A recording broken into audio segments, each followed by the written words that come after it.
What's the biggest lie ever told to women and girls? Sexual liberation is empowering. There is nothing empowering about you giving your sex away to a man that you already wanted to sleep with and who already wanted to sleep with you. Sex is an equal exchange of pleasure. Secondly, that we can just freelance our sex just like men because they do it and nobody says anything. When in actuality, the only reason why we uphold that double standard, men and women alike, is because of the fact majority of these men were sexually assaulted. If we sat down and did away with the double standard as society, it will force us to recognize that a lot of these women are not as nice as they pretend to be. Finally, is the fact that we give our sex away to anybody as long as they have the price to pay us. But in a relationship, we weaponize it and pretend like it's some uphill privilege and it's some type of prize, the cookie. When in actuality, you should not be available for every man. And a lot of y'all are pretending to be fake sex workers when you actually want to get in a relationship and sit down somewhere. Sexual liberation is not empowering. Team. Now she said it, not me. So don't come for me, ladies. Okay? But I agree. I agree. I agree. I agree with everything she said, with the exception of the men being sexually assaulted. But it's not always the case, right? But I think women want to be men. They want to be men so bad, and they're not.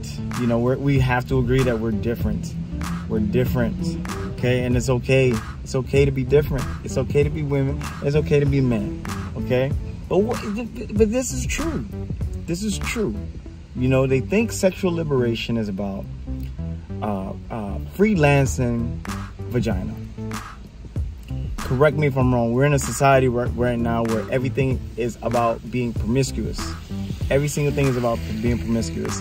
And women are out here for sale. Whether it's for likes, whether it's for some kind of social validation and attention, or whether it's for money. You can see it's prevalent in society these days that women want to make men pay a price for intimacy. And like the young lady said, both parties receive pleasure in sex. Both parties receive pleasure.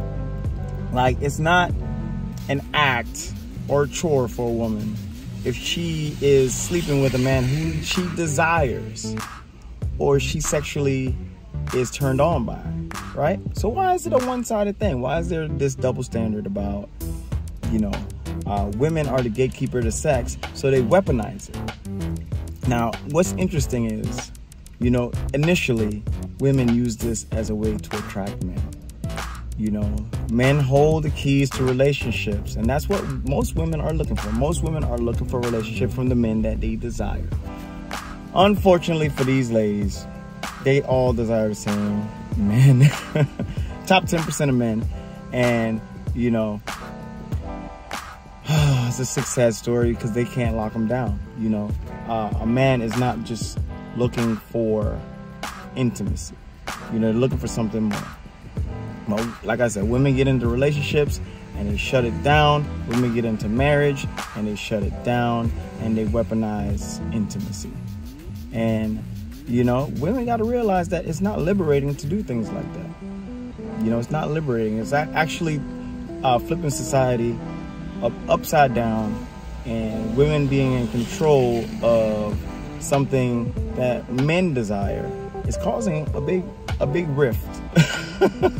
A lot of men are opting out. They're going overseas. They're not participating in these games anymore, and they're saying, you know what? You can be liberated all you want, and you guys can keep the cookie. Anyways, if I'm wrong, leave it in the comments. I think this is an interesting video.